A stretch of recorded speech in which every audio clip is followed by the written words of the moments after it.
बात है यूपी के ज़िला गाज़ियाबाद की। ज़िला गाज़ियाबाद में एक ऐसी घटना घटती है कि पूरा यूपी जो है ना काँप उठता है, दहल उठता है।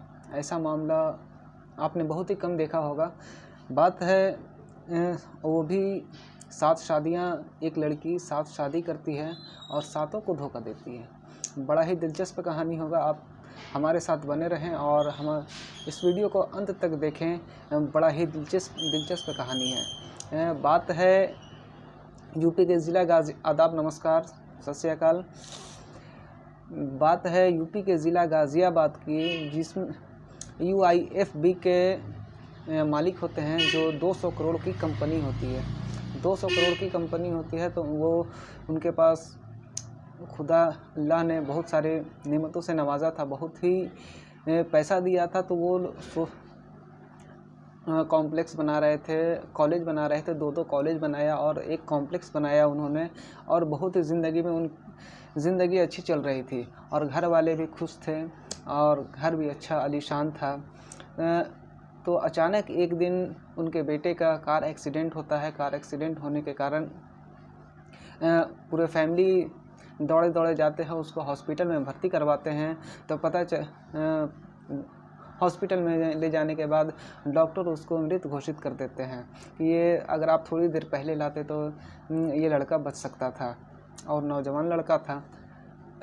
घर वालों को और बहुत परेशानी हो रही थी। मुसीबत में बहुत बड़ा पहाड़ टूट चुका था उन लोगों पर, और सबसे ज़्यादा सदमा अगर किसी को पहुंचा था तो वो उसके पिता थे, जो UIFB के मालिक थे। और वो सदमे में धीरे धीरे बेटे की मौत के बाद धीरे धीरे सदमे में चले जा रहे थे। वैसे ही कुछ दिन बीतता है तो उनका तबीयत ख़राब हमेशा रहने लगता है और धीरे धीरे वो भी बीमारी के कारण मौत के घाट उतर जाते हैं अपने बेटे की सोच में। अब कहानी यहीं से पूरा क्लाइमेक्स चेंज हो गया कि पूरे खुशी से ज़िंदगी गुजर रहा था उनका, और घर में अचानक 1-2 महीने में ही 2 मौत हो चुकी है बाप बेटे की। तभी अब घर में कोई संभालने को है नहीं, लड़की की शादी हो चुकी थी,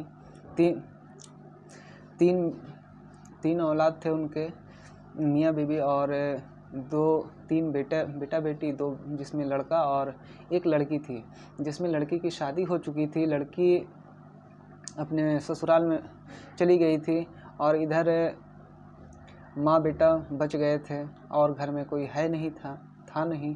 तो एक सचिन नाम का आदमी जो उन लोगों का जान पहचान का होता है, तो वो कहता है कि आप लोग अकेले हैं और आपकी भी तबीयत अब सही नहीं रहती है, ऐसा मामला हो चुका है, तो क्यों ना आप एक नौकरानी को रख लेते हैं।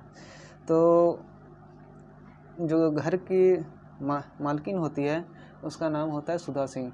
सुधा सिंह बोलती है ठीक है, अगर कोई वैसा है तो लेकर आओ।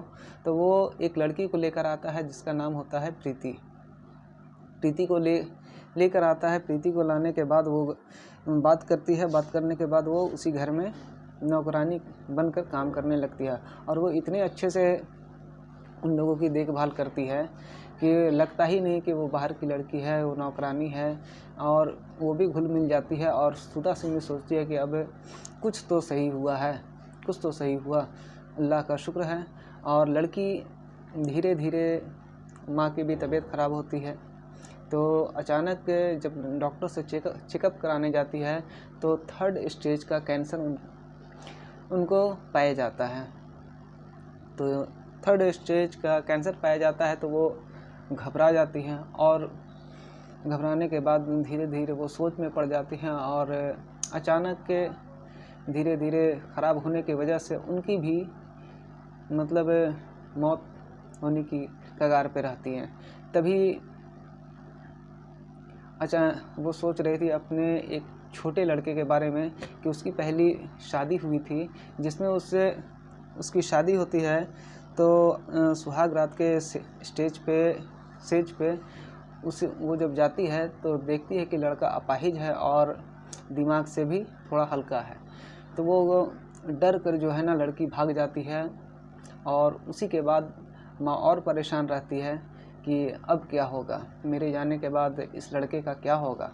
तो वही लड़की बोलती है कि मैं आपके बेटे से शादी करना चाहती हूँ, जो नौकरानी होती है, अब मैं आपके बेटे से शादी कर लूँगी और कोई दिक्कत नहीं होगा, जैसे मैं अभी ख्याल रखती हूँ उसी तरह से बाद में भी आपके बेटे की ख्याल रखूँगी। पर माँ बहुत ही खुश होती है कि चलो अच्छी बात है, पर माँ को एक डाउट था कि ये नौकरानी है, ये शादी करने की बात कर रही है, कुछ तो कुछ गलत होने वाला है क्या। पर वो जाते जाते दोनों की शादी करवा देती है और कुछ ही दिन में वो दुनिया से रुखसत हो जाती है और वो घर में रहने लगती है। और कुछ दिन के बाद बेटी आकांक्षा सिंह आती है तो देखती है कि घर में 3 लोग हैं, जिसमें लड़की अपने दो मौसी को बुला लेती है साथ में रहने के लिए, और एक वो लड़का शिवम सिंह जो थोड़ा हाफ माइंड का था और अपाहिज था, वो भी घर ही में रह रहा था। तो वो देखकर चौंक जाती है कि 3 लोग, और लड़की को नहीं पता है कि इसकी शादी हो चुकी है। तो आकांक्षा सिंह बोलती है कि चलो अब तुम लोगों का काम, अब तो माँ है नहीं, अब तुम लोग घर से जा सकती हो। तो प्रीति बोलती है कि बाहर जा सकते हैं, अरे हम आपके भाई से शादी कर चुके हैं, हमारी शादी हो चुकी है, आप नहीं UIFB के और भी जो पर्सन हैं उन लोगों से आप पूछ सकते हैं। तो ऐसा बात है तो उसका कान खड़ा हो जाता है कि कुछ ना कुछ तो घोटाला हो रहा है। अब वो जाती है सीधे उसको धक्के मारकर निकालना चाहती थी, पर वो प्रीति जो है ना पुलिस को खबर कर देती है। पुलिस आती है, पुलिस आने के बाद वो आकांक्षा सिंह को ही फटकार मारकर पुलिस बाहर निकाल देती है कि इसकी शादी हो चुकी तो आप क्यों दखल अंदाजी कर रहे हैं, चलिए आप बाहर जाइए। पर वो लड़की सुनने वाली कहाँ थी, वो अब रुकने वाली नहीं थी, कुछ तो घोटाला हो रहा है, कुछ गड़बड़ है। तो वो सीधा बड़े आला अधिकारी से मिलती है और बात करती है कि ऐसा ऐसा मामला है और नौकरानी हमारे घर में बोलती है कि बेटे से शादी हो चुकी है शिवम सिंह से। तो आला अधिकारी बोलते हैं कि चलो जांच करते हैं, इसके बारे में जांच होती है। तो जांच होने के बाद पता चलता है कि ये नौकरानी है और इसके साथ इसको जो लाने वाला था वो एक सचिन नाम का आदमी था। जो सचिन जब ज़्यादा खंगाला जाता है, तह तक जाया जाता है, तो पता चलता है कि ये इसका मामा है। जो लड़की होती है प्रीति, उसी के मामा होते हैं सचिन, और वही उसी को काम पे लगाया था और जिसके वजह से वो 200 करोड़ की मालकिन बनकर बैठ गई थी। और बात यहीं तक नहीं रुकती है और तह तक पुलिस जाने खंगालना शुरू करती है। तो पता चलता है कि इसमें बहुत ही गड़बड़ है। 200 करोड़ का मालकिन बनने के लिए ये सब साजिश रचा गया और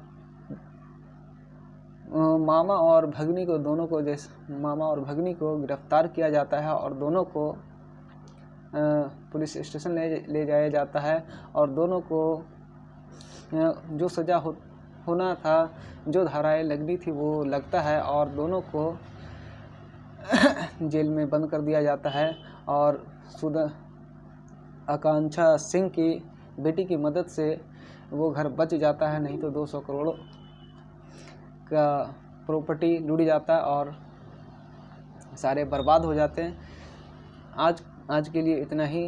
और अगर आप हमारे चैनल पर नए हैं तो लाइक करें, शेयर करें और सब्सक्राइब करें।